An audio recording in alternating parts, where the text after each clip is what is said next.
Today on Ridge Roamer, we'll be reviewing my 2015 Indian Chief Vintage.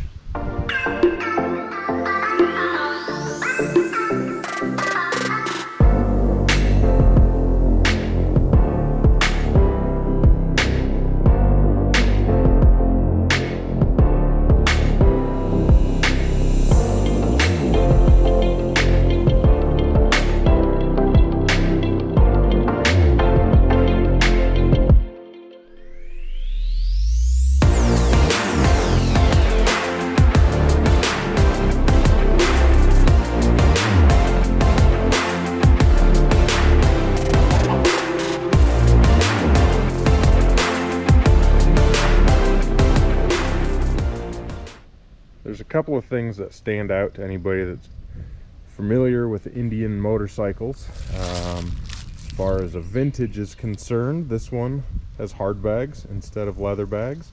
I'll show you in a minute. I have both and how I interchange between them.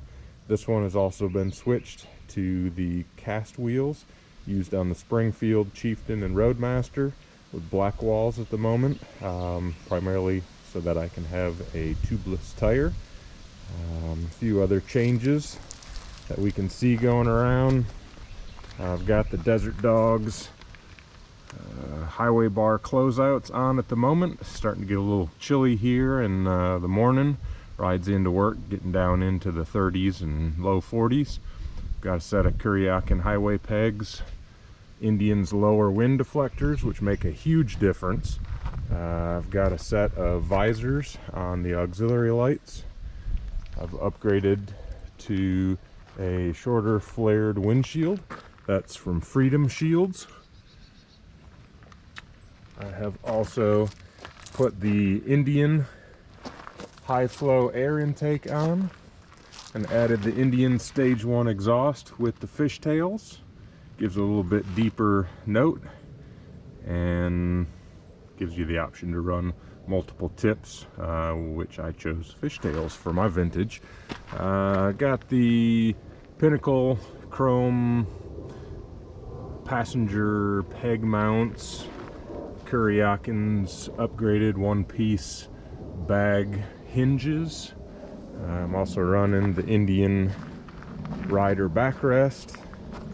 I have the Indian passenger seat and quick detach passenger backrest. And I'm currently running a custom solo luggage rack that I designed and built myself.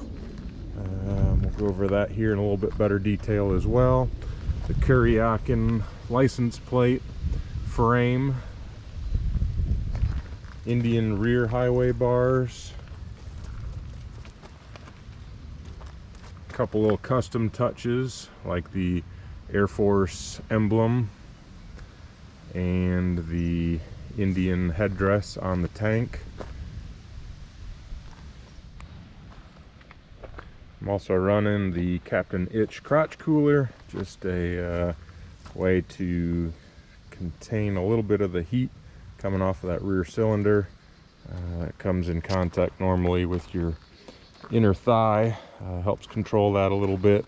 A lot of people get worried about that as far as airflow, but actually what happens is as soon as you start riding, the wind catches it. If anything, it helps grab more air, pull it across that rear cylinder. I don't see it as a problem. I think it actually aids in the cooling of the rear cylinder, unless of course you're stopped. Then it's just kind of holding that heat in there, but try not to spend a whole lot of time stopped.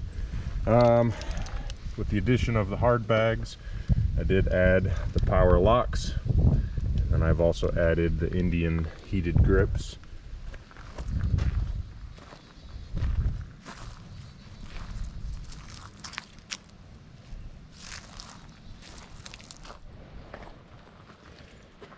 The rear solo rack, designed this after the rack that's on my 1946 Chief. I just love the design style of that, since the Chief Vintage especially is very retro in its theme. I wanted to kind of emphasize that with the design of the rack as well. So it does a really good job of hugging the curves of the fender itself. You look at the gaps in there.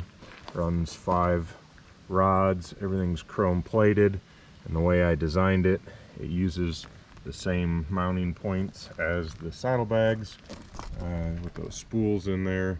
Same mounts that any of the quick detach backrests use as well, and then secures down using the bolt for the rear seat. Pretty happy with how it turned out. It is very solid, very secure, and has carried a lot of loads for me without any problem. Alright, for those of you that are interested a little more in depth on how the addition of hard bags to the Chief Vintage works, I did use the same spools as the leather bags.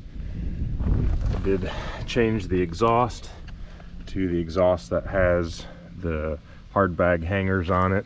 Exhaust that's typically used for the Springfield and the Chieftain. Underneath the side cover,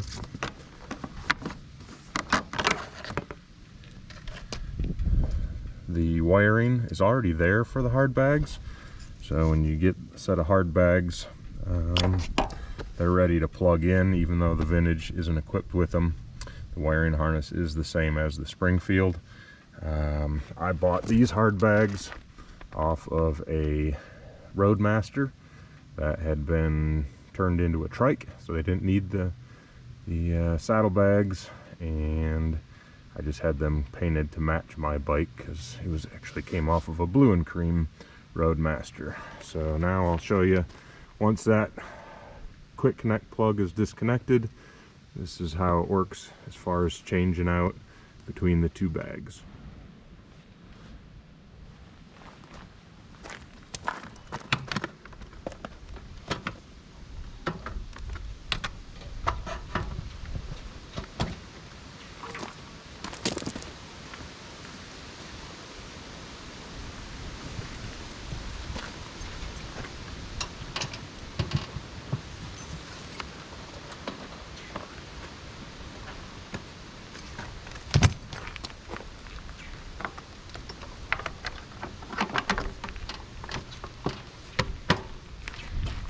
That simple.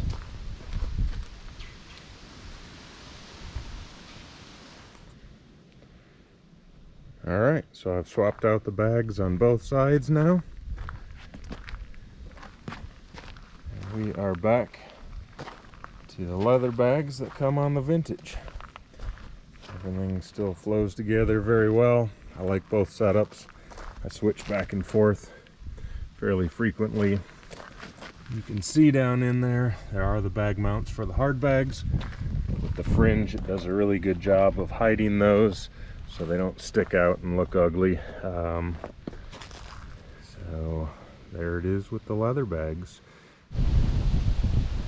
We'll do a little bit different perspective as far as swapping back to the hard bags.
Put the side covers back on.